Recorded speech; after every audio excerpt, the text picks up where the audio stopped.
78% जो आबादी है वो गांव में रहता है। 22% जो आबादी बचा है ये कहाँ रह रहा है? शहर में।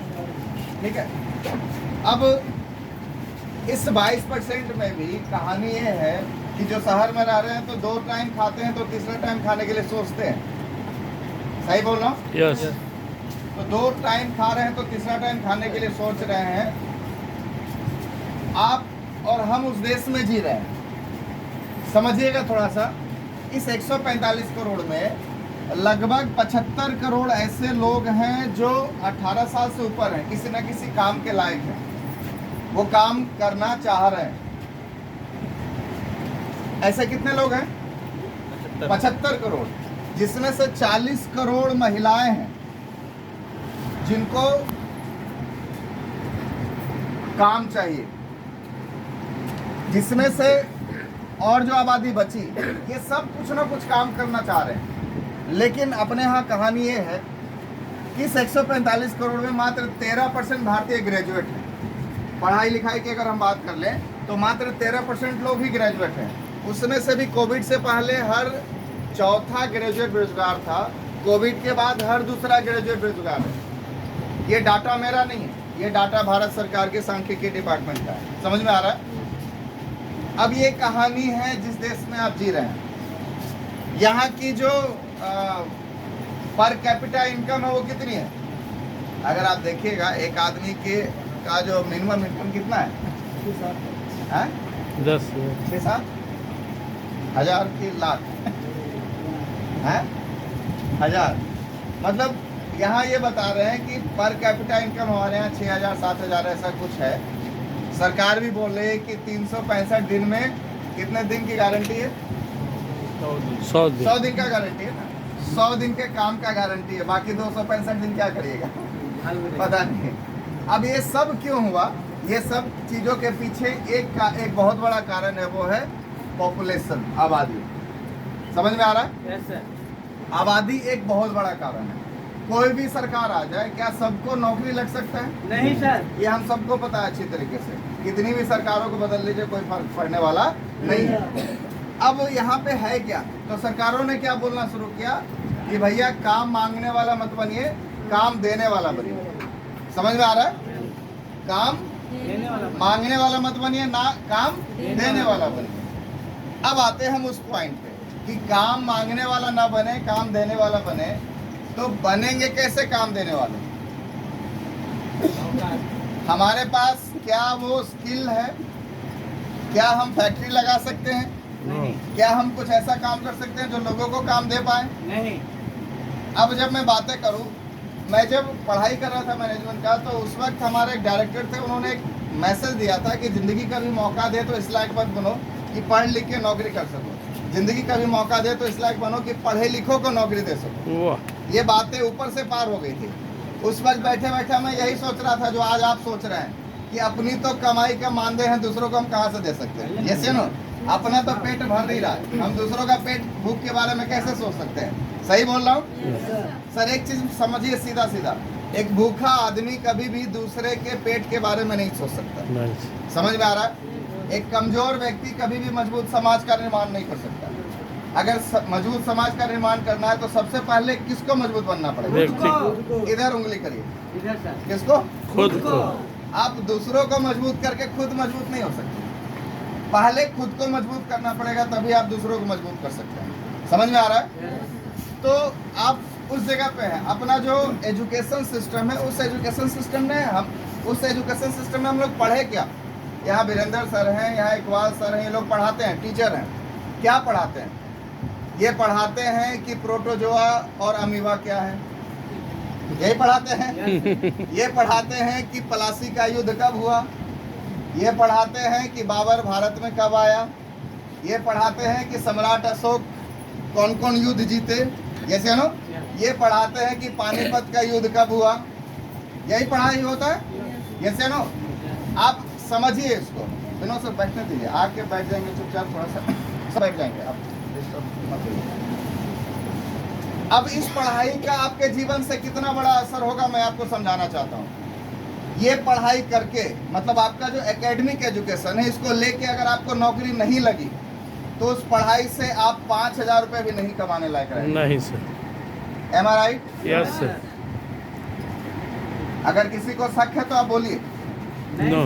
जो पढ़ाई आपने पिछले 18 साल पढ़ा है ना, उससे अगर आपको नौकरी नहीं लगा तो आप 5 से 10,000 कमाने के लायक भी नहीं रहेंगे। आपने कितना साल बिताया उसके पीछे? 18 साल। 18 साल। तो अपने यहाँ ये कहानी है, इस शिक्षा व्यवस्था में हम सब लोग जी रहे हैं। हम लोगों ने पढ़ाई इसलिए किया कि पढ़ो लिखो नौकरी करो। अब बताइए कितने लोगों को नौकरी लग जाएगी? नौकरी तो घट रहा है कि बढ़ रहा है? घट रहा है। घट रहा है। तो यहाँ पे एक चीज की जरूरत पड़ेगी, वो है स्किल की। सरकार बोले कि भैया स्किल्ड बनो, यही बोले ना। आपको कुछ भी आता है करो। और अपने देश में समस्या कहाँ है पता है? मारा कौन जा रहा है? मिडिल क्लास वाला लोग मारा जा रहा है। क्यों मारा जा रहा है? क्योंकि उसने ग्रेजुएशन कर लिया और ठेला लगा नहीं सकता है। समझ में आ रहा है? ग्रेजुएशन कर लिया, नौकरी मिल नहीं रहा, ठेला लगा नहीं सकता है। अब वो इसी बंधन में मारा जा रहा है। तो वो सो कॉल्ड को क्या हो गया? पढ़ा लिखा बेरोजगार हो गया। एम आई राइट? वो कौन है? पढ़ा लिखा बेरोजगार, सो कॉल्ड बेरोजगार। तो हमें यहाँ पे क्या होने की जरूरत है? स्किल। अब हमने जो पढ़ाई पढ़ी है वहाँ स्किल का कोई मैटर ही नहीं है। आपने क्या सीखा? क्या आपको वेल्डिंग करना भी आता है? नहीं। होल्डर का स्टार्ट नहीं आता। इलेक्ट्रिसिटी का कौन सा पॉजिटिव कौन सा नेगेटिव है वो भी नहीं पता आपको। जैसे ना आपको 2 को तार दे दिया जाएगा, लाल और काला वाला, तो वो भी जोड़ना नहीं आता। तो आपने जो पढ़ाई पढ़ा, अगर आपकी नौकरी नहीं लगी तो आप वहाँ से 10,000 रुपये भी नहीं कमा सकते। नो। ये कहानी है। आप उस देश में जी रहे हैं। तो सरकार की एक पहल अच्छी है कि आप स्किल्ड बनिए। तो धीरे धीरे लोग इसकी ओर बढ़ रहे हैं, लेकिन उसमें भी टाइम लगेगा। आपने सुना होगा कई लोगों ने नौकरी छोड़ छोड़ के अपना स्टार्टअप शुरू किया। सुने थे? यस। स्टार्टअप। हर आदमी के अंदर भूत सवार था, स्टार्टअप, हम अपना स्टार्टअप करेंगे।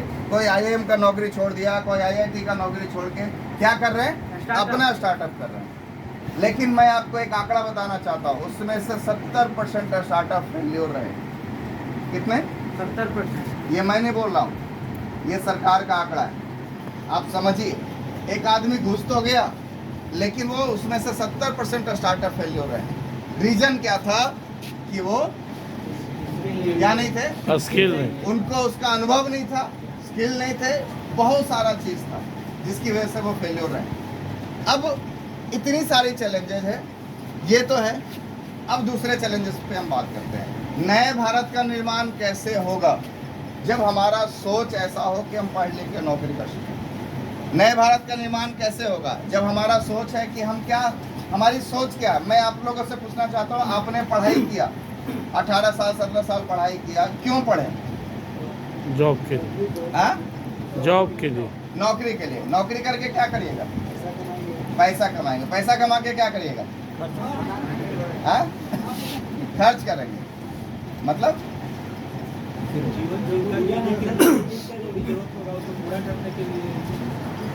पैसा कमा के करिएगा क्या? अरे बोलिए तो सही। आवश्यकता कब पूरा कर? नहीं समझ में आ रहा कि पैसा कमा के क्या करेंगे। अपनी आपने कभी सोचा ही नहीं इसके प्रति। आवश्यकताओं को पूरा करेंगे। आवश्यकताओं को पूरा करेंगे। किसकी आवश्यकताओं को पूरा करेंगे? अपनी और परिवार की। अपने और अपने परिवार। यस। तो मुद्दे की बात यह है कि हम पैसा इसलिए कमाएंगे क्योंकि हम अपना और अपने परिवार का पेट पाल पाए। राइट? यस। निष्कर्ष तो यही निकला ना। यस। तो हम सब लोग कौन हैं? कस्टमर है, ग्राहक। उससे पहले तो इंसान है। इंसान है। कस्टमर तो बाद में बने।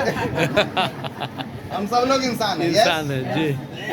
इंसान के बारे में कहा जाता है, अगर आप समाज शास्त्र पढ़े हैं तो इंसान को क्या बोला जाता है? सामाजिक प्राणी है। Yes no? जी। वो सिर्फ अपने बारे में नहीं सोचता, अपने साथ साथ समाज के बारे में भी सोचता है। Yes no? तो हमारा मकसद ये है कि हम पढ़ लिख के नौकरी करें, अपना और अपने परिवार का पेट पालें। आपने गाय भैंसों को देखा है कभी? जी। गाय के जो बछड़े होते हैं, जब वो गाय सुबह चरने के लिए निकलती है तो अपने बछड़े को साथ में लेके जाती है और अपने बछड़ों को साथ में लेके भी आती है नहीं आती है? दिन भर वो करती क्या है?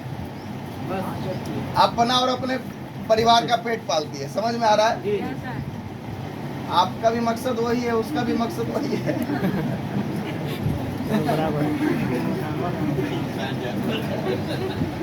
तो आप इंसान कैसे हो गए?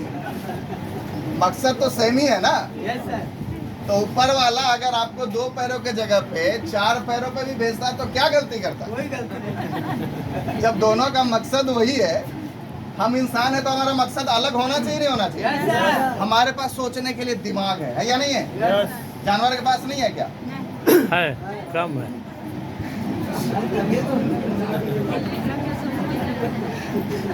उसके अंदर भी वो सब चीजें है ना? आप बताइए, अगर आप बोलते हैं कि जानवर के पास दिमाग नहीं है तो कोई कुत्ता सामने दिखे उसके पास जाइए और नीचे से ऐसे खा लेके जो भागेगा, वो दिमाग लगाया कि नहीं लगाया? क्या दिमाग लगाया कि ईंटा उठा हमको मारा जाएगा? चलो वो ये नहीं हुआ। तो उसके पास भी दिमाग है, लेकिन दोनों में अंतर है। क्या अच्छा और क्या बुरा सोचने का दिमाग सिर्फ इंसानों के पास। यस या नो? अच्छा, विपरीत परिस्थितियों में भी इंसान अच्छा सोच सकता है, लेकिन जैसे ही जानवर बुरे परिस्थिति में, मतलब अपने आप को वो महसूस करता है कि अब हमको प्रॉब्लम होने वाला है, तो सीधे हमला करता है। वो भविष्य को नहीं सोचता है। यस या नो? लेकिन हम इंसान उसके परिणामों के बारे में भी सोचते हैं। ये अंतर है दोनों में, है या नहीं है साहब? अब जब दोनों का मकसद, दोनों का संरचना अलग है, तो दोनों का मकसद भी अलग होना चाहिए, नहीं होना चाहिए? ओके, अब सवाल ये आता है कि सर उन सब चीज़ों के लिए भी तो क्या चाहिए? आप ही बोले कि मजबूत बनेंगे तभी तो समाज का मजबूत निर्माण करेंगे, तभी तो मजबूत समाज के बारे में बातें करेंगे। तो आइए हम लोग समझते हैं कि अब हमको पैसा कितना चाहिए एक स्वस्थ जीवन को जीने के लिए, एक अच्छे जीवन को जीने के लिए हमको पैसा कितना चाहिए। कुछ मुद्दों पे हम लोग बातें करेंगे, उसके बाद सीधा हम पॉइंट पे आएंगे। और ये भी मुद्दा आपसे रिलेटेड है, इस सिस्टम से रिलेटेड है, इसीलिए मैं बातें कर रहा हूँ। नहीं तो मुझे कोई शौक नहीं है प्रवचन देने का, और मैं उतनी दूर से यहाँ पे आपके सामने प्रवचन देने नहीं आया हूँ। मैं आपको सिखाने के लिए नहीं आया हूँ। यहाँ पे लिखाया हुआ है, क्या लिखा हुआ है? मैं आपको क्या कराने आया हूँ? आपको नींद से जगाने के लिए आया हूँ। ये नो, मैं आपको कुछ सिखाने नहीं आया हूँ। नहीं तो बिहार में सिखाना मतलब आप समझ रहे हैं। हर आदमी यहाँ पे जो सबसे ज्यादा IAS IPS देता है उस राज्य को कोई सिखा सकता है क्या? No. कभी कोई नहीं सिखा सकता। सबके पास सुपर दिमाग है, सुपर ब्रिलियंट माइंड है यहाँ पे, तो उसको नहीं सिखाया जा सकता।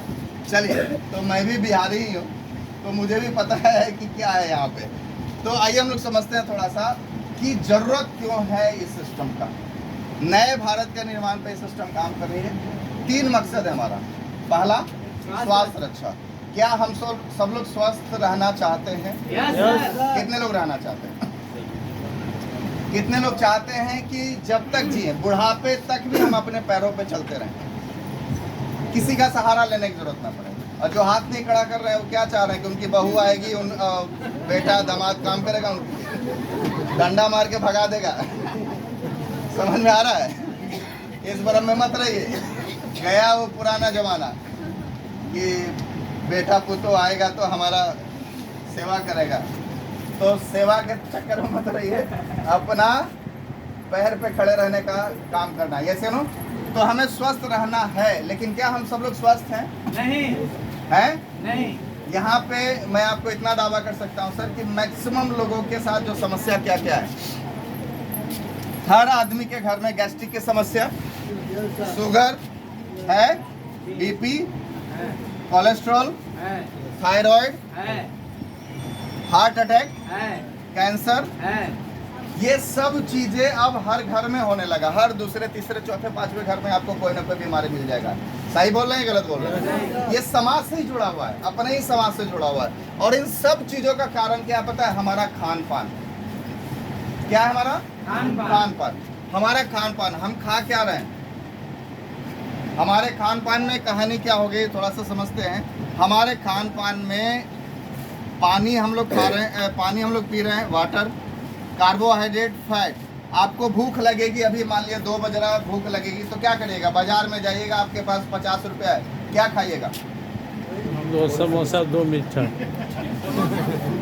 समोसा, चाट, गोलगप्पा, यही सब खाइएगा। क्या क्या मिलेगा? कार्बोहाइड्रेट मिलेगा और फैट मिलेगा। और फैट कौन सा मिलेगा? आपके बॉडी के लिए फैट की जरूरत है, लेकिन कौन सा मिलेगा पता है? बुरा कोलेस्ट्रॉल आपको मिलेगा, गंदा वाला कोलेस्ट्रॉल, वो भी इतनी बार तला हुआ। आपको पता है कि एक बार तेल जो छनता है उसको रिपीट जब आप यूज करते हैं तो वो जहर बन जाता है। और जो आप समोसा खा रहे हैं वो पता नहीं कितनी बार रिपीट हुआ होगा। दादा वाला अभी भी चल रहा है पोता में। समझ में आ रहा है? वो टीना एक दिन में खत्म नहीं होता है और अगले दिन खत्म होने से पहले फिर रिफिल हो जाता है। समझ में आ रहा है? तो आप उस कंडीशन वाले फैट को यूज कर रहे हैं। अब हमारा बॉडी ऊपर वाला इतना मजबूत बना के भेजा ना कि एक बार में कुछ नहीं होता है क्या? आपको पता है आपका किडनी जो है वो कितना साल तक चल सकता है? 3 पीढ़ियों तक आपका किडनी चल सकता है, इतना मजबूत है। लेकिन हम लोगों ने गलत खान पान की वजह से पहली पीढ़ी में ही किडनी खो देते हैं। खो देते ही नहीं खो देते हैं। कल मैं पटना में था और कल एक बहुत बड़ा सेलिब्रेशन फंक्शन था। आदरणीय टीसी ठाकुर सर भी यहाँ पे आए हुए थे। एक बार सर के लिए जोरदार तालियां बजाइए। उनसे एक डिपो वाला मिलने आया, उसका अभी किडनी ट्रांसप्लांट हुआ है और एज मुश्किल से 45 के आसपास है। तो सोचिए कि क्या बुरा हाल है अपने देश में। आदमी आज बैठे बैठे चला जा रहा है। सुने आप? अभी एक न्यूज आया, राजस्थान का बड़े भाई की शादी थी, छोटा भाई नागिन डांस कर रहा था और चला गया। ये आप भी देखे होंगे, डांस कर रहा था और डांस करते करते चला गया। तो मैं भी आप लोगों से कहूंगा कि यहाँ जो आप लोग बैठे हैं ना, तो थोड़ा हिलते डोलते रहिए, हाँ हूँ करते रहिए, ताकि हमको भी पता चले कि आदमी है यहीं पे। बहुत सारे लोग जब से आया हूँ तब से मतलब वो हिल ही नहीं रहे। तो हमको भी डर लगता है कि कहीं है कि गया। अच्छा, अभी भी अगर आपको नींद आ रहा, मतलब कई लोग ऐसे हैं जो अभी भी झुक रहे हैं, पूरी तरीके से झुक रहे हैं, तो मैं आपको बताऊं आपका हेल्थ खराब है। चेक करवाइए, आपको न्यूट्रिशन की जरूरत है, आपको खान पान में बेहतर करने की जरूरत है। कैसे ठीक होगा ये समझते हैं। सिर्फ इन 3 चीज़ों से आप स्वस्थ नहीं रहिएगा। इसके अलावा आपको चाहिए प्रोटीन, विटामिन, मिनरल और फाइबर। ये 4 चीज़ और चाहिए। क्या हम इधर के 4 चीज़ ले पाते हैं? प्रोटीन आपको मिलता है दूध और दूध से बनी हुई सारी चीज़ों से आपको प्रोटीन मिलता है, ये से नो। विटामिन हरी सब्जियां फलों से मिलता है। मिनरल्स हरे सब्जियां और सूखा मेवा से आपको मिलता है। फाइबर पत्तेदार सब्जियां और इन सब चीज़ों से क्या मिलेगा आपको? फाइबर। सलाद वगैरह जो यूज करते हैं, क्या हम ये चीज़ें हर दिन खाते हैं? अगर खाते भी हैं तो मैं आपको बताऊं, आप जो सब्जी खा रहे हैं वो रासायनिक खादों से उपजाया हुआ खा रहे हैं। समझ में आ रहा है? आप जो सब्जी खा रहे हैं वो हाइब्रिड सीड से उपजाया हुआ खा रहे हैं।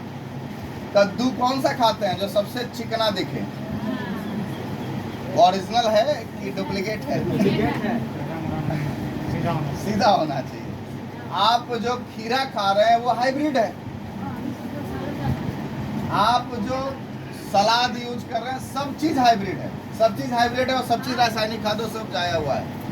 ये सारी चैलेंजेस है। तो आप नेचुरल कुछ भी नहीं ले पा रहे हैं। तो प्रोटीन, विटामिन, मिनरल और फाइबर की कमियों की वजह से हम मैक्सिमम लोग बीमार हैं। फाइबर की कमी की वजह से हर आदमी गैस्ट्रिक का शिकार है। अगर आप सही तरीके से फाइबर लें, फाइबर क्या करता है? आपके शरीर में इंसुलिन की कार्य क्षमता को बढ़ाता है, जिसकी वजह से आपके शरीर में गैस्ट्रिक वगैरह और शुगर तो कभी नहीं होने देगा। लेकिन अब सवाल है कि फाइबर ले कहाँ से? यस, आज तो हम लोग क्या खाते हैं? रुखड़ा अनाज से ज़्यादा हम लोग तो चाउमीन और मोमोज पे आ गए हैं। सीधे अंदर जाना चाहिए, है ना? चबाने की जरूरत ना पड़े। अच्छा, दांतों का काम जब आंत करने लगेगा तो क्या होगा? बीमार पड़ेगा। हाँ, बीमार पड़ेगा। आंत पे प्रेशर पड़ेगा या नहीं पड़ेगा? तो इन सब चीज़ों को समझिए। अच्छा, ये सातों चीज़ आपको कहीं पे नहीं मिल सकते, एक जगह पे नहीं मिल सकता। आप नेचुरली कभी भी हासिल नहीं कर सकते। तो इसी को लेके हमारी सिस्टम काम कर रहे हैं स्वास्थ्य रक्षा पे। और स्वास्थ्य रक्षा को लेके एक बहुत शानदार प्रोडक्ट अपने पास है। कितने लोगों ने इसको यूज किया है? कैसा है? बहुत ये तेल है, सुपर। नहीं अभी ये अमृत है।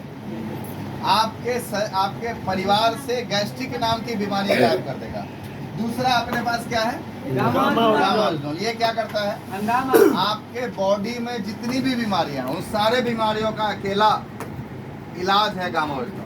ये सुनो, तो आप इसके साथ काम कर सकते हैं।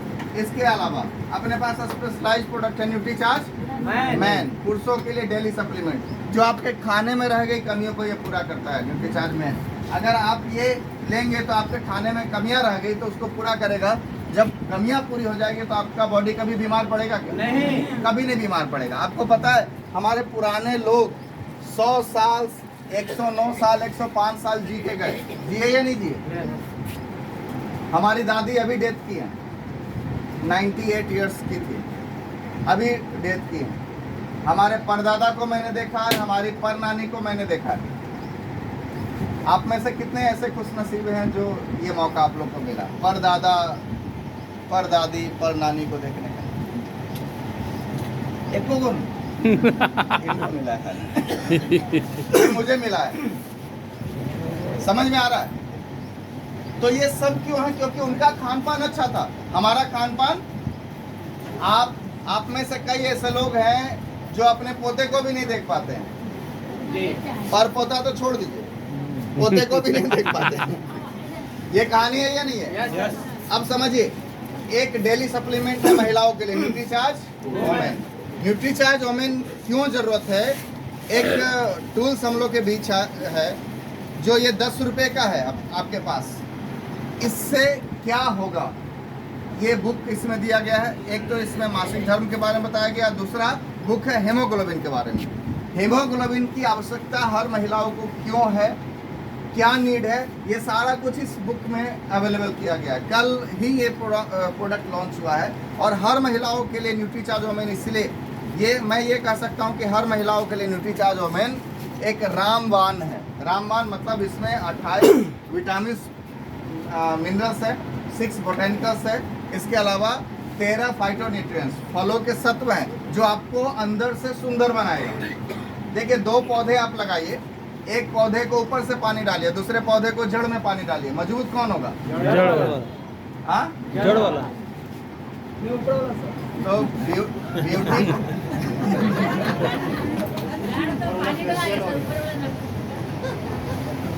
ब्यूटी पार्लर वाला जो है ना, ऊपर वाला पानी है, और न्यूट्रीचार्ज वोमेन है ना, ये जड़ों में पानी डालेगा।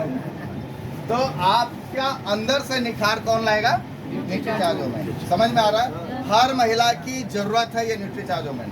तो इसको आप यूज करिए। मैं तो इतना कह सकता हूँ, इसका रिजल्ट क्या है मैं आपको क्लियर बता दूँ। न्यूट्रीचार्ज वोमेन यूज कीजिए, यूज करना शुरू कीजिए। उससे पहले हेमोग्लोबिन लेवल आप अपना चेक करवाइए, खून का एक बार चेक करवाइए क्या लेवल है, आप उसको चेक करवाइए। उसके बाद एक फोटो ले लीजिए और 6 महीना इसको यूज कीजिए। उसके बाद एक फोटो लीजिए। जगह इधर है। आइए नहीं सर। अच्छा, कितने लोग मानते हैं कि वो वाला जमाना बहुत अच्छा था, है ना? जी। अच्छा, उसको याद करके वो गाना भी एक बज गया कि कोई लौटा दे मेरे बीते हुए दिन। ऐसे नो, जमाना में सही नहीं था। अब मतलब जो भी हो, पढ़ाई के लिए समय जो उस वक्त जो एज था, वहाँ पे हमारे पास कोई समस्या नहीं था, कोई चैलेंजेस नहीं था, है ना? हम लोग फ्री थे। आज हर आदमी के साथ कुछ ना कुछ जिम्मेवारियां हैं। तो मैं बातें कर रहा था न्यूट्रीचार्ज वोमेन वोमेन के बारे में। इसमें आ जाइए, इसमें। लोग अभी तक आ रहे हैं। तो स्वास्थ्य की श्रृंखला में न्यूट्रीचार्ज वोमेन एक बहुत बड़ा योगदान है।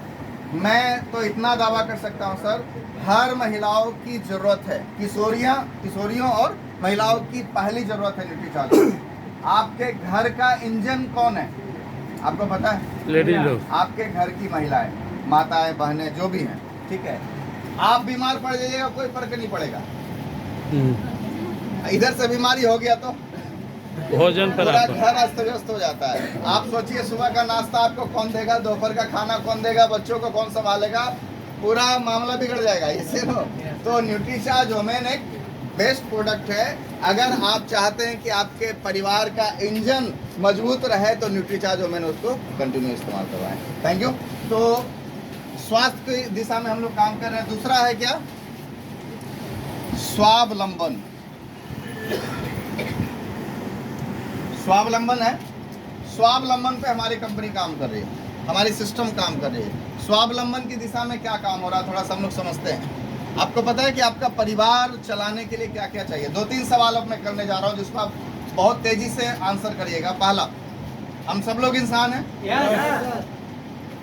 कुछ लोग काहे बोल रहे हैं? हम सब लोग इंसान हैं। Yes.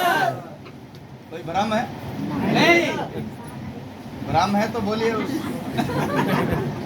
अच्छा, थोड़ा सा मामला टाइट हो गया तो थोड़ा ढीला ढाला कर देते हैं। एक स्टोरी याद आ रहा, सुनाओ। Yes Yes, sir. sir. एक बार क्या हुआ ना कि एक आदमी, आज का ज़माना इतना फास्ट हो गया है कि वो बीमार पड़ा और वो इतना बिजी रहता था कि हालत, जॉब करता था तो खूब बिजी रहता था। आज नौकरी करने का मतलब है कि आपको पूरी तरीके से उसमें लगे रहना है, होता ही नहीं होता है। Yes. और गलती से वो प्राइवेट नौकरी कर रहा था तो और फंसा हुआ था। तो बीमार पड़ा, 1 सप्ताह हो गया, ठीक नहीं हुआ। 2-3 डॉक्टर बदल लिया, फिर भी ठीक नहीं हुआ। दूसरा सप्ताह भी हो गया, ठीक नहीं हुआ। तो फिर इस बार डॉक्टर बदलने वाला था तो अपनी बीवी से बोला कि अब फिर नया डॉक्टर बदल देंगे, इससे भी ठीक नहीं हो रहा। तो उसकी बीवी ने बोला ना कि तू इस बार जो है ना अपना इलाज जानवरों के डॉक्टर से करवा, इंसानों के डॉक्टर से तू ठीक नहीं होगा। तो उसको गुस्सा चढ़ा, 2 सप्ताह से मेरा हालत खराब है, तेरे को मजाक सूझ रहा है। तो वो गुस्से में बोला कि तेरे को मजाक सूझ रहा है। तो उसकी बीवी ने बोला नहीं, तुम्हारी जो हरकतें है ना, इंसानों का डॉक्टर तुम्हारा कुछ नहीं कर सकता। तो उसने बोला क्या हरकतें हैं? तो उसकी बीवी ने बोला कि रोज सुबह मुर्गे की तरह उठ जाते हो, भाग के घोड़े की तरह ऑफिस जाते हो, दिन भर गधों की तरह काम करते हो, शाम में आते हो तो कुत्ते की तरह हम लोग पे भौंकते हो और रात में भैंसों की तरह सो जाते हो। इंसानों का डॉक्टर तुम्हारा काम किस तरह?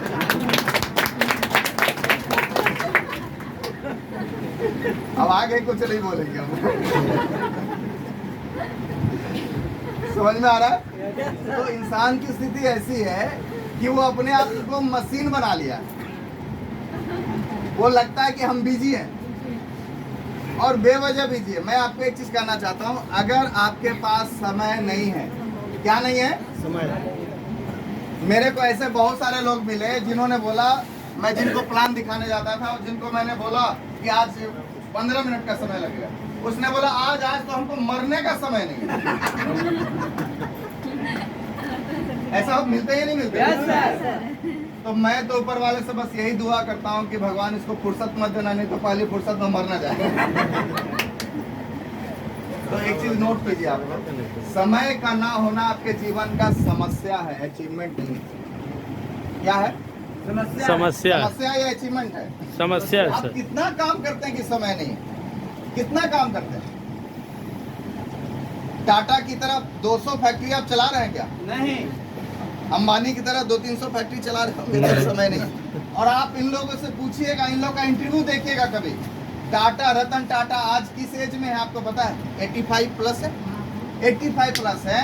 और रतन टाटा बोलते हैं हर दिन हमारे पास 1 घंटा समय होता है किसी नए प्रोजेक्ट पे काम करने के लिए। वाह। हर दिन मेरे पास समय होता है 1 घंटा किसी नए प्रोजेक्ट को देखने के लिए। और हम एक नौकरी में इतने बिजी हैं, एक काम में इतने बिजी हैं कि बाकी काम करने का हमारे पास फुर्सत ही नहीं। अच्छा, उस काम से क्या हो रहा है थोड़ा सा समझिएगा। क्या हो रहा है? जिस कामों को आप कर रहे हैं उससे क्या हो रहा है थोड़ा सा हम लोग समझते हैं। महंगाई बढ़ रही है Yes. या रुपए का मूल्य घट गया, इसको समझते हैं। रुपए का मूल्य घट रहा है या महंगाई, जो भी आप समझ लीजिए। एक परिवार को चलने के लिए कितने की आवश्यकता है थोड़ा सा हम समझते हैं। ये डाटा पहले भी मैंने दे दिया, आगे भी मैं दे रहा हूँ। 1940 में किसी परिवार को साधारण जिंदगी जीने के लिए 4 रुपए की जरूरत है। 1960 में उसी परिवार को साधारण जिंदगी जीने के लिए 40 रुपए की जरूरत पड़ने लगी। 1980 में उसी परिवार को साधारण जिंदगी जीने के लिए 400 रुपए की जरूरत पड़ने लगी। पहली बातें मैंने की स्वास्थ्य रक्षा, दूसरी बातें मैं कर रहा हूँ कि आपके पास स्वावलंबन कहाँ से आएगा। समझ में आ रहा है? उसी का यह हिस्सा है। सन 2000 में उसी परिवार को साधारण जिंदगी जीने के लिए कितनी की जरूरत पड़ने लगी? 4000। 2020 आया, यहाँ पे गुजारे लायक जिंदगी जीने के लिए कितने की जरूरत थी? 40,000 रुपए की, और 2040 आएगा या नहीं आएगा? आएगा। तो कितने की जरूरत पड़ेगी? 4 लाख। 4 लाख। सवाल नंबर 1, आपके पास ये 4 लाख कहाँ से आएगा? आप स्वावलंबन की बात छोड़ दीजिए, आपको गुजारा भी करना है तो कम से कम कितना पैसा चाहिए? 4 लाख। कितने दिनों बाद? 16 साल बच रहा है। 15 साल और जी। 16वां साल में तो घुस ही जाएंगे आप। समझ में आ रहा है? 15 सावन और बच रहा है। अभी सावन चल रहा है ना, तो 15 सावन और चल रहा है। 16वें सावन में ये 4 लाख रुपए की आपको जरूरत है गुजारा के लिए, गुजारा करने के लिए, नजारा करने के लिए नहीं। गुजारा के लिए। गुजारा करने का मतलब है कि बाहर गए, सब्जी पूछे कैसे है, तो भिंडी जैसे ही बोला 60 रुपए, तो बोले छोड़ो आज भिंडी छोड़ देते, आज कुछ और लेके चलेंगे। समझ में आ रहा है? उस जीवन को जीने के लिए कितना चाहिए? और 16 साल बाद 4 लाख रुपए। जब हर 20 साल में एक सुनना पड़ रहा तो आगे भी बढ़ेगा, बढ़ेगा ही नहीं बढ़ेगा? Yes sir. कि आगे कुछ रुकने वाला है? नहीं रुकेगा। रुकने वाला है क्या? नहीं। आप देखिए, अंबानी ने शादी किया अपने बेटे की और 100 रुपया सीधे बढ़ा दिया। हुआ या नहीं हुआ?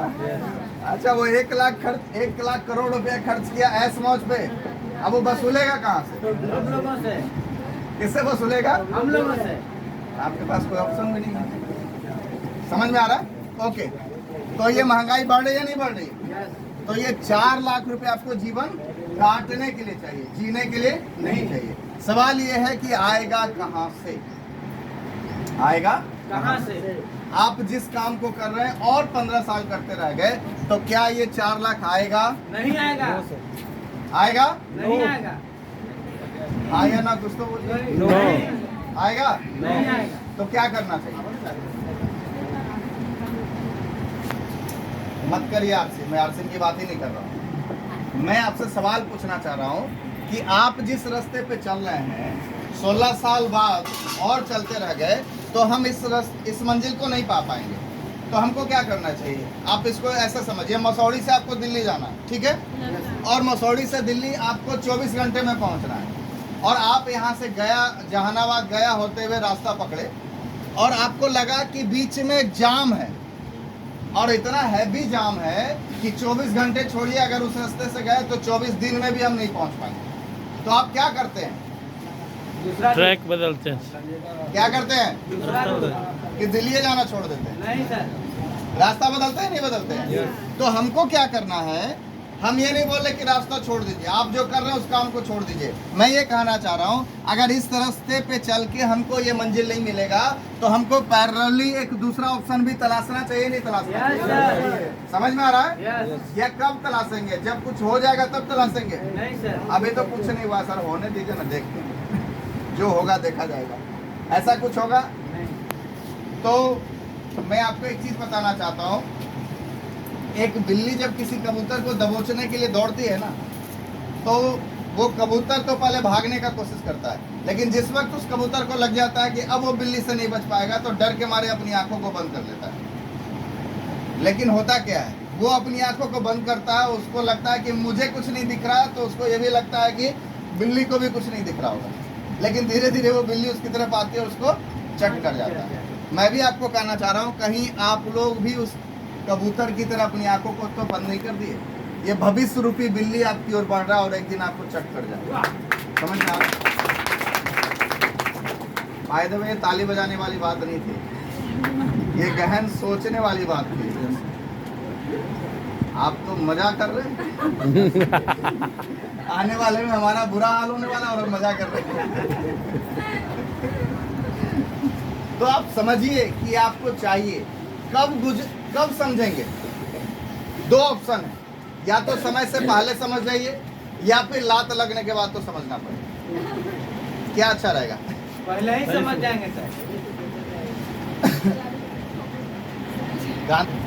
जानते हैं? नहीं, आपका पड़ोस वाला गांधी जी नहीं। एक व्यक्ति जो यहाँ से निकला बैरिस्टर बनने के लिए, मोहनदास करमचंद गांधी नाम था उनका, कैसे ना? वो निकले बैरिस्टर बनने के लिए। उनका एम क्या था जीवन का? कि बैरिस्टर बनेंगे। लेकिन जब वो विदेश में बैरिस्ट्री की पढ़ाई कर रहे थे, तो एक अंग्रेज ने एक घटना उनके जीवन में घटना, घटना उनके जीवन में घटा और वो घटना उनके जीवन को पूरी तरीके से बदल दिया। बदला या नहीं बदला? Yes sir. अगर वो घटना नहीं घटता उनके जीवन में तो क्या होता? मोहनदास करमचंद गांधी विदेश से लौटते, एक बैरिस्टर बनते, एक बहुत अच्छे जज बनते, सुप्रीम कोर्ट का जज बनते, बाकी सब चीज बनते। कितने लोग जानते हैं उनको? कोई लोग नहीं। आप में से कितने ऐसे लोग हैं जो जजों को जानते हैं? नहीं सर। एक भी आदमी, कोई आदमी नहीं जानता। लेकिन एक घटना उनके जीवन में घटी, एक अंग्रेज आया और उनको क्या किया? फर्स्ट क्लास बोगी से बाहर भगा दिया, धक्का मार के उसको लात मार के नीचे गिरा दिया। वो लात उसके जीवन में लगा, वो आदमी क्या हुआ? मोहनदास करमचंद गांधी से महात्मा गांधी बन गए। वाह। जैसे अब आपके ऊपर डिपेंड करता है, आप पहले बदलिएगा या किसी के भविष्य रूपी लात तो लगने वाला है। जैसे ना, आप बताइए, एक आदमी जो क्या था? दशरथ मांझी, है ना? दशरथ मांझी। अच्छा, उससे पहले भी तो पहाड़ था ही नहीं था, यस सर। लेकिन उस आदमी को ये पहाड़ काटने का भूत कब सवार हुआ? जब घटना पत्नी, हुआ। जब उनकी पत्नी डेथ कर जब गई उसको रास्ते भी में। एक लात लगा, उसकी वाइफ मर गई, है ना? और उसने क्या किया? डिसीजन लिया कि पहाड़ काट देंगे। तो मैं आपको कहना चाह रहा हूँ, आप किस घटना के होने का इंतजार कर रहे हैं?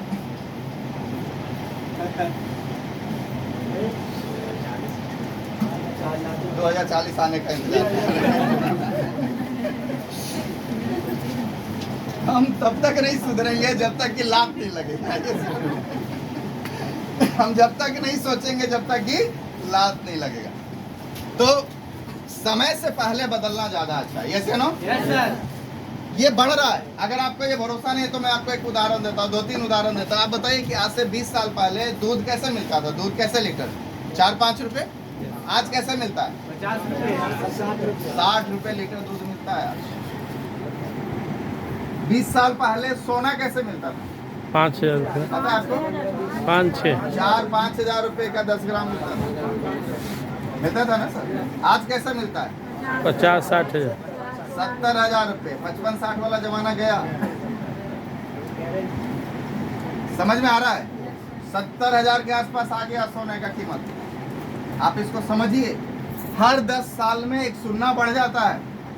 और ये रफ्तार इतनी तेज है महंगाई का, जिसको आप पैरेलली कभी भी पूरा नहीं कर पाएंगे। आपको पता है कि आपके इनकम में हर साल 3% का ग्रोथ होता है। सरकारी कर्मचारी कोई है?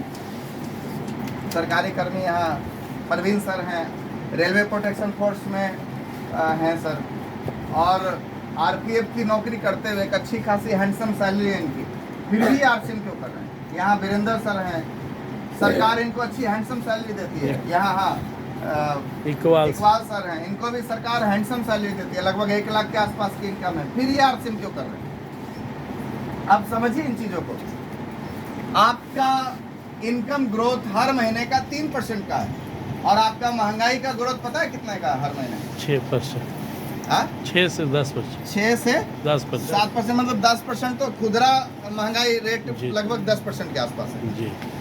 तो ये जो 7% और 3% का जो गैप है ना, इसको हम जीवन में कभी नहीं भर पाते। इसीलिए एक आम आदमी जिंदगी भर आम ही रह जाता है। समझ में आ रहा है? ये मैं बहुत बड़ी चीज़ बता रहा हूँ, ये आपको समझ में ना आए वो अलग बात है, लेकिन इसको समझिएगा। ये गैप आप अपने जीवन में कभी भी नहीं भर पाते, इसकी वजह से आप कभी भी अमीर नहीं बन पाते। ये गैप जिस दिन भर जाएगा उस दिन आप भी अच्छी लाइफ जीने लगेंगे। तैयार हैं? Yes sir. जिंदगी कभी मौका दे तो इस गैप को भरना चाहेंगे? यस। चाहेंगे? Yes sir. तो आज मैं उस तरीके की बातें करूंगा। दूसरा सवाल नंबर दूसरा, आप जिस काम को आज कर रहे हैं, आज आप जिस भी काम को कर रहे हैं, जिस भी काम से आपका घर चल रहा है, जिस भी काम से आपका पैसा आ रहा है, आज आपके जीवन में कोई ऐसी घटना घट जाए कि आप काम करने लायक ना रहें, तो क्या आपके काम पे नहीं जाने के बाद भी आपका पैसा आता रहेगा? नहीं नो। सर, 0। हाँ हूँ, कुछ तो बोलिए। 0 आएगा या नहीं आएगा? नहीं आएगा। कितने लोग को लग रहा है कि आएगा? नहीं आएगा? नहीं आएगा। तो आप सुरक्षित हैं? नहीं। ये एक बहुत बड़ा सवाल है। सवाल ये है कि आपके नहीं रहने के बाद भी अगर इनकम नहीं आती है तो आप असुरक्षित हैं और वो तो कभी भी खत्म हो सकता है। कभी भी पानी का बुलबुला कहीं पे सुना था मैंने, है ना, फूट गया तो कहानी खत्म। हम बहुत अच्छा मेहनत कर रहे हैं, हमारे मेहनत का हमको पैसा बहुत अच्छा मिल रहा है, लेकिन जिस वक्त मेरी मेहनत खत्म हो गई उस दिन इनकम खत्म। जी। खत्म।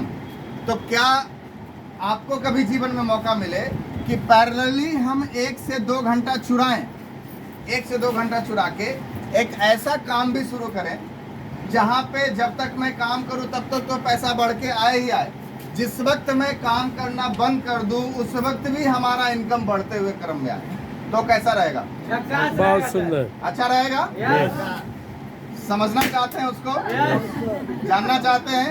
यस। इधर भी पटाखा फोड़ रहा है। ये हाँ बोल रहा है, आप लोग नहीं बोल रहे हैं। विश्वरंजन सर पूरी तैयारी करके रखे, आप बोलिए मत बोलिए, यहाँ का बैलून भी बोल रहा है।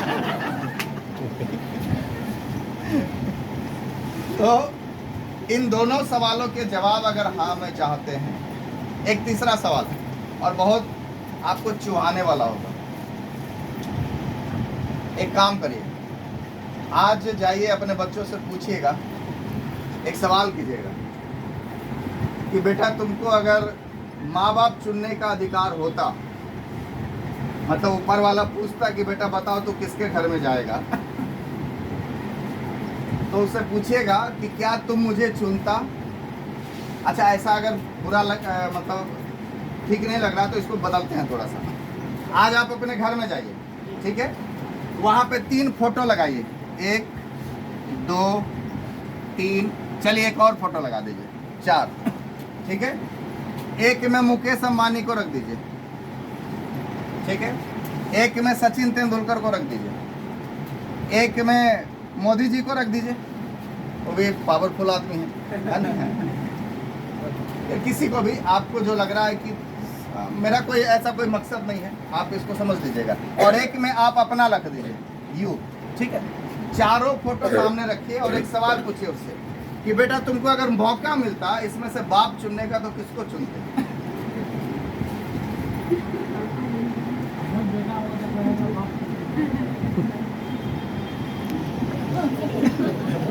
बोले आज कितने लोगों को लग रहा है कि जवाब चौथा नंबर आएगा?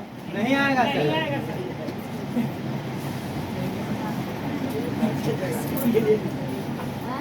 हाँ? कितने लोगों को लग रहा है कि चौथा जवाब आएगा? सर जी, इसमें राजा दशरथ का भी तो जो राजा दशरथ क्या इसको कहना चाहता है वही है। हाँ, वो भी। हाँ हाँ वही। आप हम क्या बोले, कैरेक्टर आप अपने हिसाब से कर लीजिए। चलिए, मोदी जी को हटा के राजा दशरथ कर देते हैं, ठीक है। मोदी जी को हटा के दशरथ कर देते हैं। रामचंद्र जी वाले दशरथ। हाँ हाँ, राजा दशरथ की बात की, जी जी। अब फिर भी समझिए, मेरा सवाल ये नहीं है कि यहाँ कैरेक्टर कौन है, मेरा सवाल ये है आपसे कि अगर हमको या हमारे बच्चों को ये मौका मिले कि अपने माँ बाप चुन सकें, तो सवाल सिर्फ इतना छोटा सा है कि क्या वो आपको चुनेगा, नहीं हाँ या ना? नहीं। बस ये सिंपल सा सवाल है और ये आपके चुभाने, आपके लिए मतलब यहाँ जो है ना एक तीर का काम करेगा। अरे बच्चा आपका है और वो आपकी तरह नहीं बनना चाहता, बच्चा आपका है और आपको नहीं मानता कि आप दुनिया के सबसे अच्छे हैं। लेकिन वही बच्चा जब छोटा था, आपको पता है मेला में एक बच्चा जाता है तो बहुत खुश होता है, पता है क्यों? क्यों खुश होता है? पिताजी के साथ है, गार्जियन के साथ है। उसको झूला नहीं समझ में आता है, उसको आपको क्या लग रहा है झूला मिठाई ये सब मिलेगा इसलिए खुश है? नहीं, उसका उंगली उसके पापा के हाथ में। वाह। बचपन में वो बच्चा आप भी को हीरो मानता था नहीं मानता था? आपको अगर भरोसा नहीं है तो एक एक्सपीरियंस कीजिएगा। इस बार जब मेला लगे ना दुर्गा पूजा का, तो आप अपने 2 साल 3 साल के बच्चों को छोड़ दीजिए उंगली और थोड़ा देर के लिए उससे थोड़ा छुप जाइए। सर 15 मिनट में उसका रोते रोते बुरा हाल होगा, सारा झूला होगा। जितना अच्छा है मैं क्या कहाँ पे आपको ले जाने की कोशिश कर रहा हूँ, उस बच्चे से अपना उंगली छुड़ा के देखिए, वो बच्चा खुश है। क्या देख के खुश है? मेला में झूला को देख के खुश है, मेला में खिलौनों को देख के खुश है, मेला में गुब्बारे को देख के खुश है, उसकी खुशी का रियल रीजन वो नहीं है। अगर आप अपना उंगली छुड़ा दीजिए 15 मिनट में उसका रोते रोते हाल वो बुरा हो जाएगा। क्यों हो जाएगा पता है? आप थे तो भी वो मेला था, आपका उंगली हाथ में नहीं था तो भी वो मेला था, लेकिन वो उसकी खुशी कहाँ गायब हो गई पता है? क्योंकि आप साथ में थे। बचपन में हर बच्चों का हीरो उसका माँ बाप ही होता था, यस यू नो। Yes. लेकिन जैसे जैसे वो बड़ा होते गया, जैसे जैसे उसकी समझ आने लगी, उसको समझ में आया ये कोई हीरो नहीं है, सब बेकार का कहानी है। क्योंकि आपने अपने आप को प्रूव नहीं किया। Am I right? Yes, sir. Am I right? Yes. आपने अपने आप को प्रूव नहीं किया। तो मेरा सवाल एक सिंपल सा था सर, कि अगर आपके बच्चों को अपना माँ बाप चुनने का अधिकार होता तो क्या वो आपको चुनता? नहीं। आपको पता है, आप यही सवाल अपने किसी भी जैन लोगों में जो मारवाड़ी लोग होते हैं ना, उनके बच्चों से पूछिए, वो यही जवाब देगा कि मैं अपने माँ बाप को चुनूंगा। क्यों पता है? वो उनके लोग अपने बच्चों के लिए बहुत सारा कुछ छोड़ के जाते हैं, सारा व्यवस्था करके जाते हैं। सब संस्कार देते जाते हैं। संस्कार भी है, व्यापार भी है, सब कुछ है सर। हाँ। सारी सही समस्याएं, सारी समस्याओं का जड़ क्या है पता है?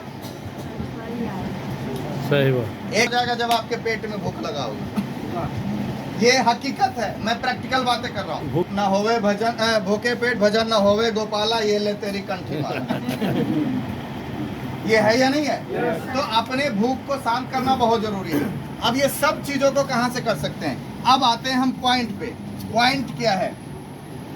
हमारा एज 40 साल है, हमारा एज 50 साल है, हमारा पढ़ाई लिखाई नहीं है, हम तो महिला हैं, हम तो अभी तक घर से बाहर नहीं निकले, हमको बोलना नहीं आता, हमको लोगों से मिलना नहीं आता, फिर हम कैसे कर सकते हैं? फिर हम कुछ कैसे डेवलप कर सकते हैं? ये एक बहुत बड़ा कारण है। आपको नौकरी चाहिए तो कितना साल चाहिए? 18 साल से ऊपर और 40 साल से नीचे। सरकार बोलती है ना, 40 साल के बाद सरकार बोलती है भैया आपके लिए दरवाजा बंद। आप में से कितने ऐसे लोग हैं जो 40 साल के बाद नौकरी ले लेंगे सरकार से? नहीं। कहानी खत्म हो जाएगी। दूसरा, वहाँ पे कुछ भी चाहिए, अगर कहीं दूसरी जगह काम करना चाहिए तो वहाँ पे आपको कुछ ना कुछ आना चाहिए। आपको हिंदी बोलना आना चाहिए, आपको लोगों से बात करना आना चाहिए, मतलब कुछ ना कुछ क्राइटेरिया होता है वहाँ पे घुसने का। सही बोल रहे हैं सर? सही। ओके। आरसीएम, आज आपको मैं एक ऐसे अभियान से जोड़ने के लिए आया हूँ, एक ऐसे अभियान के बारे में बताने के लिए आया हूँ जो सिर्फ आपका ही पेट नहीं भरेगा, आपके साथ साथ समाज के उस वर्ग तक आप अपने लोगों तक इनकम पहुंचा सकते हैं, लोगों का सहायता कर सकते हैं जहां पे सदियों से अंधेरा है, सदियों से अंधेरा जिसकी बात मैं कर रहा हूँ। Yes yes. उस सिस्टम का नाम क्या है? आरसी। ये सिस्टम बोल रही है आप 18 साल के हैं या 68 साल के हैं, कोई फर्क नहीं पड़ता। आपके सपने अगर आज भी जिंदा हैं और उन सपनों को आज भी आप पूरा करना चाहते हैं तो ये सिस्टम आपका वेलकम कर रही है। समझ में आ रहा है? क्या कर रही है? वेलकम कर रही है, आपका स्वागत कर रही है कि आप आइए इस सिस्टम में और लाइफ को एंजॉय कर सकते हैं। क्या करना है यहाँ पे समझिए। पैसा आता कहाँ से, कैसे चीजें ठीक होगी, इन चीजों को थोड़ा सा हम लोग समझते हैं। इस सिस्टम में, इस अभियान में हमको करना क्या है? ईमानदारी पूर्वक आना। ईमानदारी पूर्वक 2 काम यूज करना और इसके बारे में बताना। बातें करना। अच्छा, कौन सा काम करना है? वही काम जो ऑलरेडी हम कहीं ना कहीं कर रहे हैं। आपसे मैं पूछूं कि आपके मसौड़ी में सबसे अच्छा मिठाई कहाँ पे मिलता है तो किसका नाम लेंगे? हाँ? काहे बोले दुर्गेश के बारे में? कभी गए होंगे, खाए होंगे, अच्छा लग रहा तो अच्छा बोल रहे हैं, खराब लगता है तो क्या बोलते हैं? यहाँ कहीं मजाना सबसे खराब मिठाई मिलता है। तो जो काम हम पहले कर रहे थे वही काम करना है। प्रचार करना हमारा नैसर्गिक गुण है। समझ में आ रहा है? अच्छे को अच्छा कहना, बुरे को बुरा कहना हमारा नैसर्गिक गुण है या नहीं है? यस। इसके लिए क्या हमको अलग से कुछ करना पड़ता है क्या? तो आरसीएम भी क्या बोल रही है? इसके प्रोडक्टों को पहले यूज कीजिए। अच्छा लगे तो अच्छा बोलिए, खराब लगे तो खराब बोलिए। और वही काम करके आरसीएम सिस्टम आपको क्या बोल रही है, आरसीएम अभियान आपको क्या बोल रहा है, आपको एक मौका दे रहा है जिससे आप भी अपने नीचे एक बहुत सारा समूह खड़ा कर सकते हैं, अपने टाइम को मल्टीप्लाई कर सकते हैं, अपने इनकम को मल्टीप्लाई कर सकते हैं, और आप भी वहां से उठ के यहाँ पे आ सकते हैं। जानना चाहते हैं कैसे होगा? Yes sir. कितने लोग हैं जो अपनी लाइफ को बदलना चाहते हैं? बदलाव प्रकृति का नियम है, इसको समझिएगा। जिस व्यक्ति ने बदलाव को एक्सेप्ट नहीं किया वो कहानी उसकी खत्म हो गई। टोयोटा को जानते हैं आप? मैं एक दो उदाहरण देता हूँ। नोकिया को कितने लोग जानते हैं? नोकिया फोन कितने लोगों ने यूज किया? आज कितने लोगों के हाथ में नोकिया? खत्म। एक आगो है, अभी भी छोड़ने वाले नहीं है। नोकिया खत्म हो गई। दूसरा उदाहरण मैं देना चाहता हूँ। एक उदाहरण है, टोयोटा को जानते हैं आप? टोयोटा कार की एक कंपनी है। एम्बेसडर भी था। हाँ, टोयोटा का एक प्रोडक्ट आता था। टोयोटा का सबसे पहला जो कार आया था, पता है आपको कौन सा था? क्वेलिस 13 सीटर कार। जानते हैं आप उसको? टोयोटा क्वेलिस 13 सीट का था, 9 लाख की कार थी सर, सबसे सस्ता, माइलेज भी जबरदस्त था, 13 से 15 का माइलेज था। टोयोटा को कोई नहीं जानता था, क्वेलिस के नाम से टोयोटा जानने लगा। समझ में आ रहा है? इतना हॉट केक, जबरदस्त बिकने वाला प्रोडक्ट। रातों रात उस कंपनी ने क्वेलिस को खत्म कर दिया, बंद कर दिया। लोगों ने बोला इस कंपनी का सबसे अच्छा बिकने वाला जो ये है कार प्रोडक्ट है, कार है, उसको रातों रात बंद कर दिया। पागल हो गया क्या? लेकिन उसने क्यों बंद किया, थोड़ा सा समझिएगा। टोयोटा ने बोला कि अगर क्वेलिस जिंदा रहेगा, क्वेलिस अगर जिंदा रहेगा तो टोयोटा मर जाएगा, क्योंकि लोग टोयोटा को नहीं याद रखेंगे, क्वेलिस को याद रखेंगे। समझ में आ रहा है? इसने क्वेलिस को बंद कर दिया। स्थिति क्या हो गई?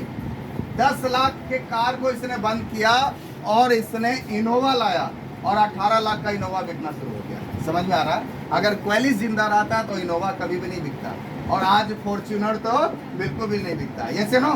तो टोयोटा जिंदा रहा। समझिए क्या जिंदा रहना चाहिए, क्या ठीक रहना चाहिए, आपको तय करना पड़ेगा। दूसरा, एक दूसरा उदाहरण देता हूँ। जीएम मोटर को जानते हैं आप लोग? General motor. ये इसकी एक बेहतरीन प्रोडक्ट थी, वो थी एम्बेसडर कार। कितने लोगों ने सुना है?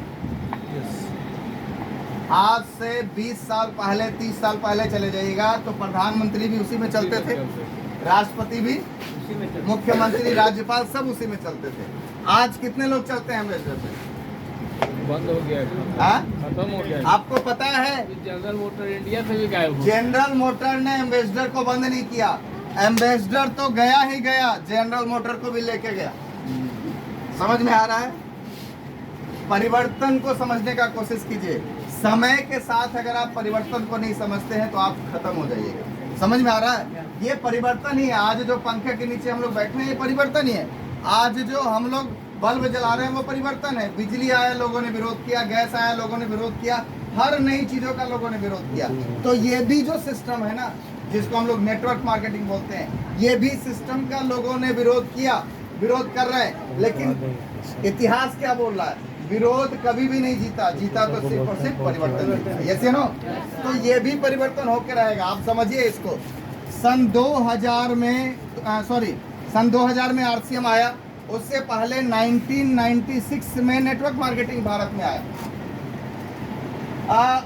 अभी कहानी यह है कि भारत सरकार गाइडलाइन बनाई 2016 में, आपको पता है 2021 में नेटवर्क मार्केटिंग पे एक कानून बन के आया, एक लॉ बन गया। अब भारत सरकार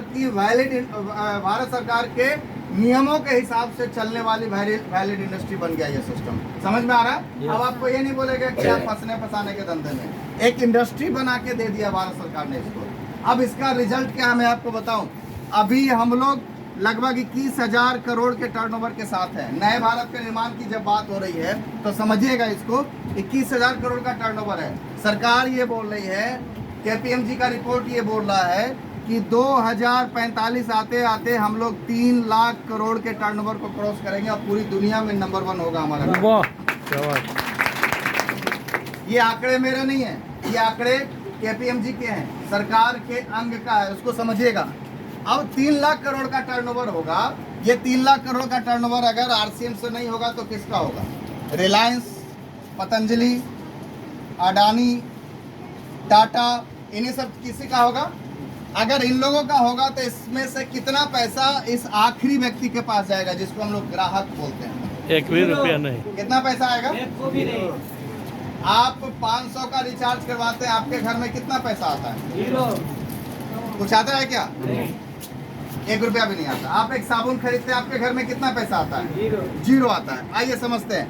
लेकिन यही पैसा, यही टर्नओवर अगर आरसीएम का होगा तो इसका 50% पैसा कहाँ जाएगा? आम का डबल। हम जैसे आम भारतीयों के घरों में आएगा।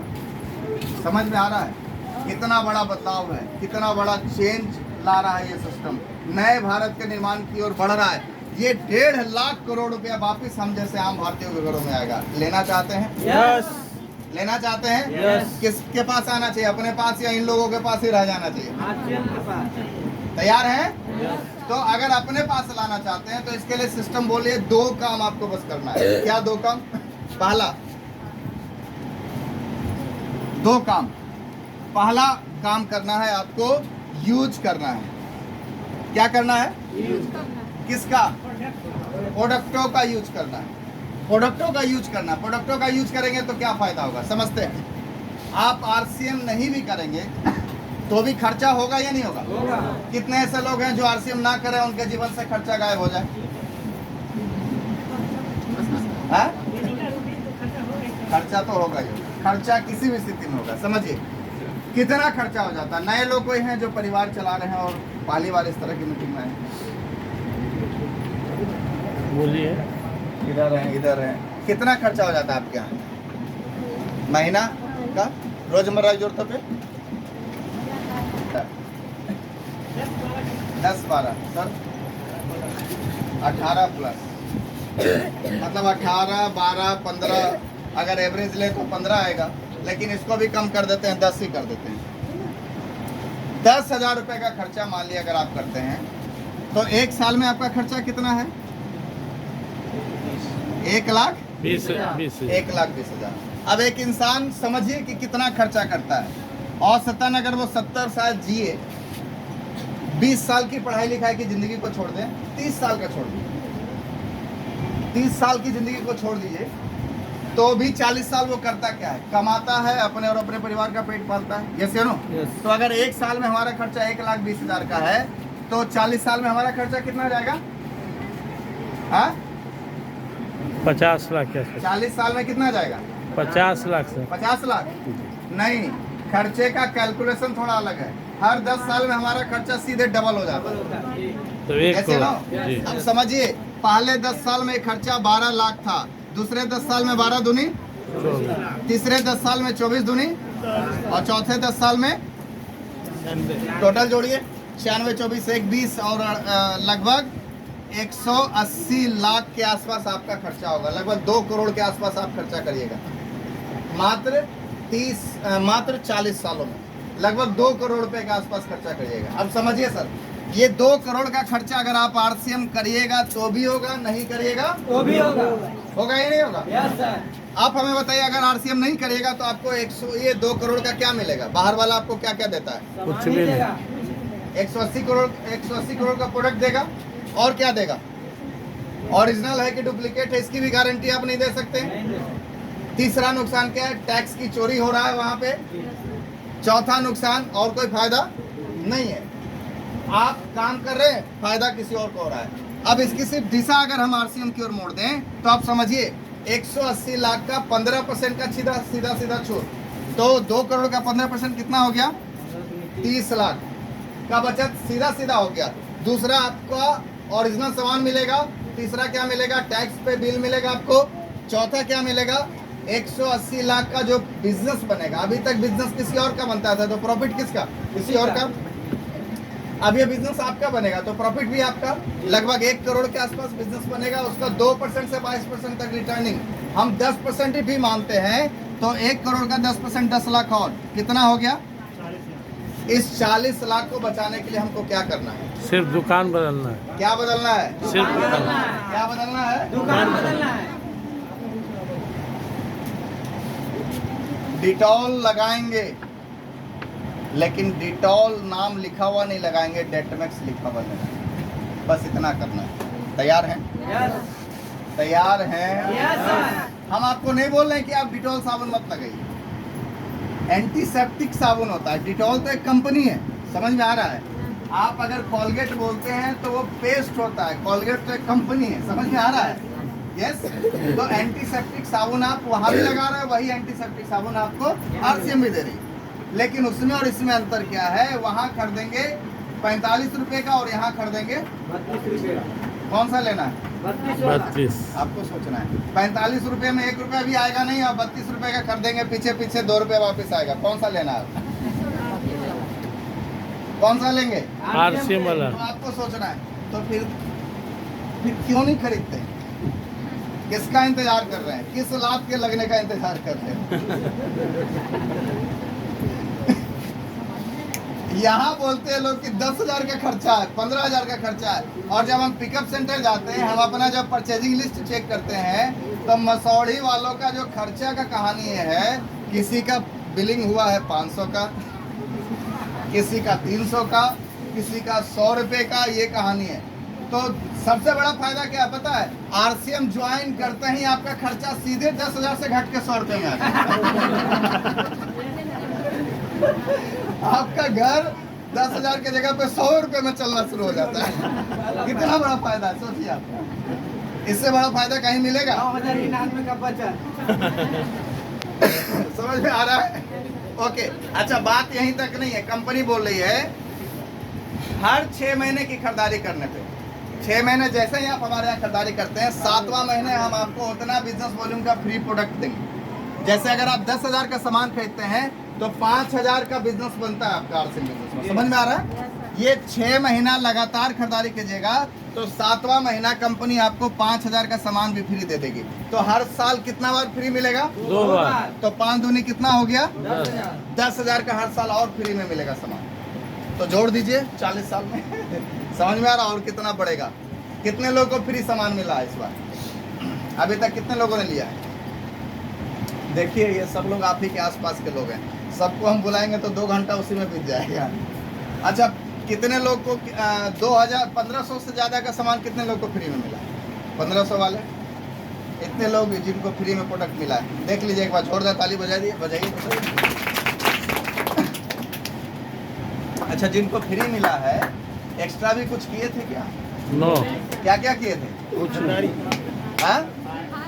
2500 से ज़्यादा कितने लोग को मिला है? ये 2500 से ज़्यादा इन लोगों को मिला है। 5,000 से ज़्यादा? ये कुछ लोग ऐसे भी हैं जिनको 5,000 से ज़्यादा का सामान मिला। हाँ, हाथ उठाइए, खुल के उठाइए। 5,000 से ज़्यादा का सामान मिला है। क्या किए थे? इन्होंने बस एक डिसीजन लिया, आज के बाद डिटॉल से नहीं नहाएंगे, आज के बाद डेटमेक्स से नहाएंगे। समझ में आ रहा है? आज के बाद ब्रश आज भी करेंगे, लेकिन किससे? आरसीएम से। समझ में आ रहा है? इस पैसे से करेंगे। चाय पहले भी पीते थे, अब बाघ बकरी नहीं पियेंगे। किसका पियेंगे? आरसीएम का। समझ में आ रहा है? आज से पहले भी हम तेल यूज करते थे, अब तेल कौन सा खाएंगे? हेल्थ गार्ड वाला। हेल्थ गार्ड, जो आपके हेल्थ का भी ठीक करेगा, अंदर को भी ठीक करेगा, और सबसे बड़ी बात है ऊपर को भी ठीक करेगा। समझ में आ रहा है? इसको ठीक करना है या नहीं ठीक करना Yes, sir. है? तो ये भी ठीक करने की जिम्मेवारी लेता है। तो पहला फायदा यूज करेंगे तो आपको ये मिलेगा। अब दूसरा फायदे की ओर बढ़ते हैं, जिसके लिए हम सब लोग यहाँ पे हैं। उसमें सर के पहुँचावेला सुपर आवी थे। अजय को बोलो ना।